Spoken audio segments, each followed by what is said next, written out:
Hello बच्चों, कैसे हैं आप। आशा करती हूँ कि आपने वर्ण पढ़ा होगा। इससे पहले मैंने आपको वर्ण बताया था, तो वर्ण पढ़ा होगा और समझा भी होगा।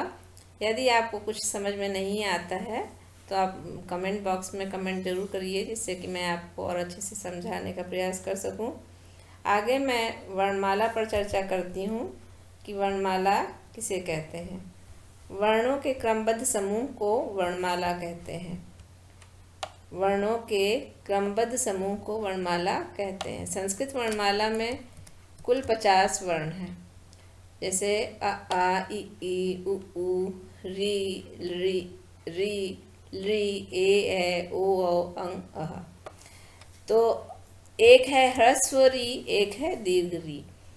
ह्रस्व क्या है और दीर्घ क्या है मैं आपको यहाँ जरूर बता दूंगी कि ह्रस्व और दीर्घ। ह्रस्व मीन्स होता है छोटा और दीर्घ मीन्स होता है बड़ा।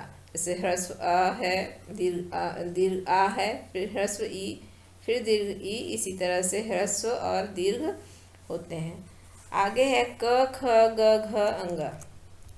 क वर्ग है, ये कंठ वर्ण भी इसे बोला जाता है। कंठ वर्ण क्यों बोला जाता है ये मैं उच्चारण स्थान में आपको सब बताऊंगी। अभी मैं आपको बस इतना ही बता दे रही हूँ कि इसे कंठ वर्ण कहते हैं। च छ ज झ अ।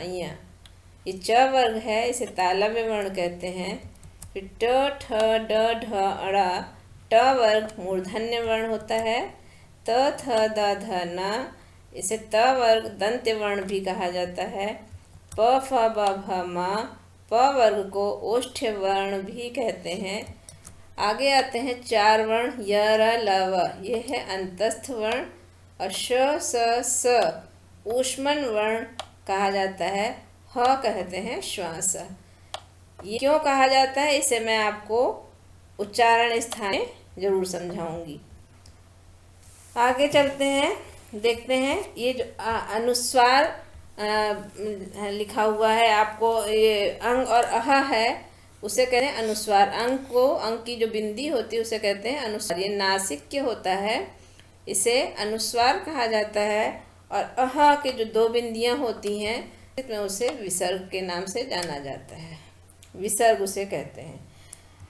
और उसके बाद आते हैं जिह्वा मूलीय और उपदमानीय। ये 2 और वर्ण और होते हैं, जिह्वा मूलीय और उपदमानीय।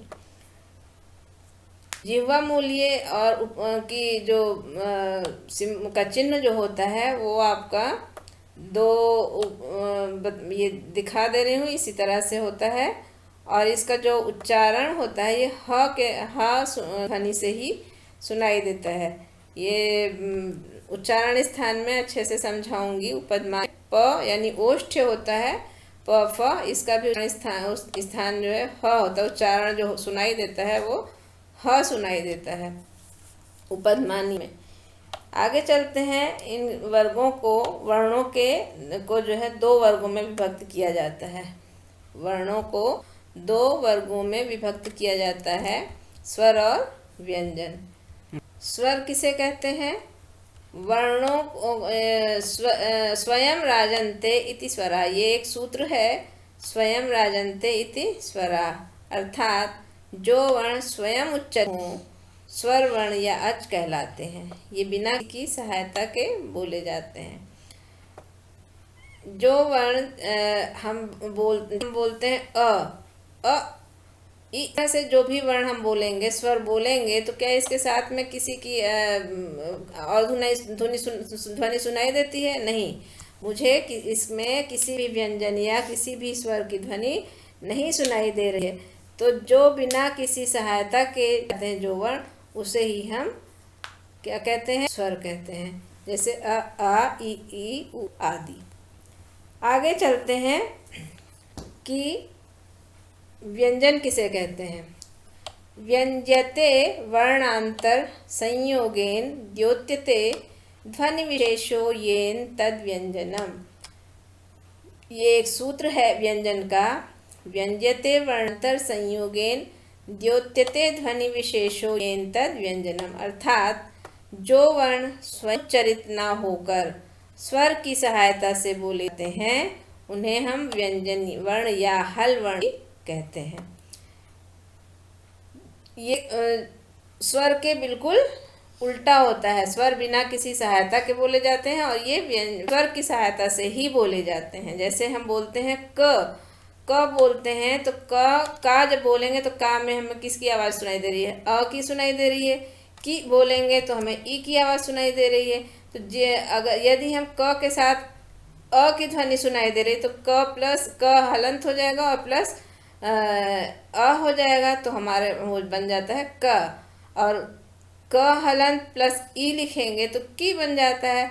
तो बिना किसी स्वर के इनके ये व्यंजन नहीं बनते हैं। तो जो वर्ण स्वयं उच्चरित ना होकर स्वर की सहायता से बोले जाते हैं उन्हें हम व्यंजन वर्ण या हल वर्ण भी कहते हैं।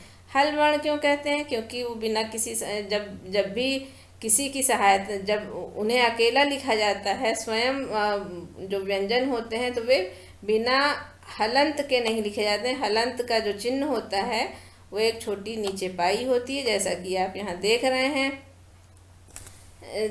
क से ह तक बोले जाने वाले वर्ण व्यंजन वर्ण होते हैं। स्वर और व्यंजन के अतिरिक्त अयोग वाह वर्णों का प्रयोग भी हमें मिलता है। इसके अंतर्गत अनुस्वार, विसर्ग, जीवामूली, उपधमानी, ये 4 वर्ण आते हैं। मैंने इसे आपको पहले भी बता दिया है। तो आगे मैं चलती हूँ कि इन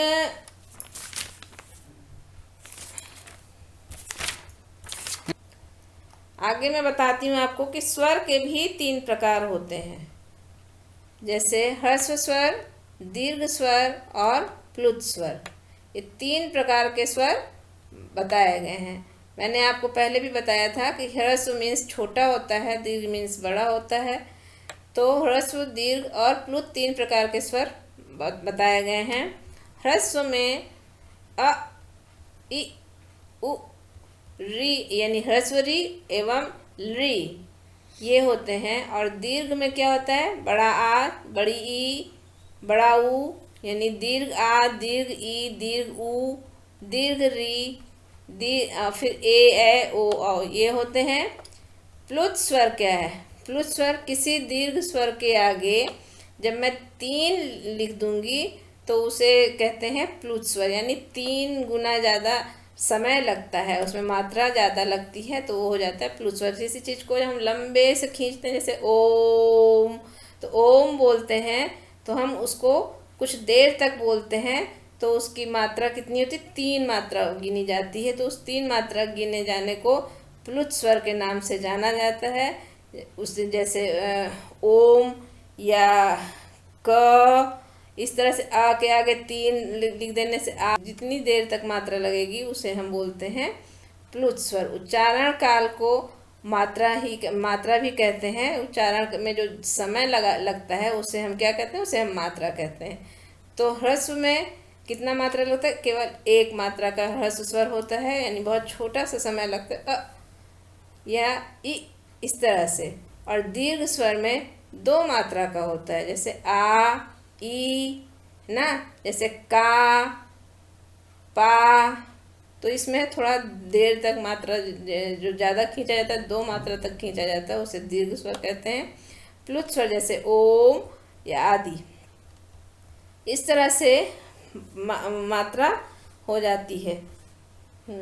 और व्यंजन जो है वो आधी मात्रा का होता है, क्योंकि उसमें तो हल लगा होता है तो उसमें ज़्यादा समय लगता नहीं, तो व्यंजन आधी मात्रा की ही होती है। आगे हम आपसे उच्चारण स्थान पर चर्चा करेंगे। तो यदि आपको धन्यवाद। यदि आपको हमारा वीडियो अच्छा लगा हो तो सब्सक्राइब ज़रूर करिएगा, लाइक और शेयर करिएगा। धन्यवाद।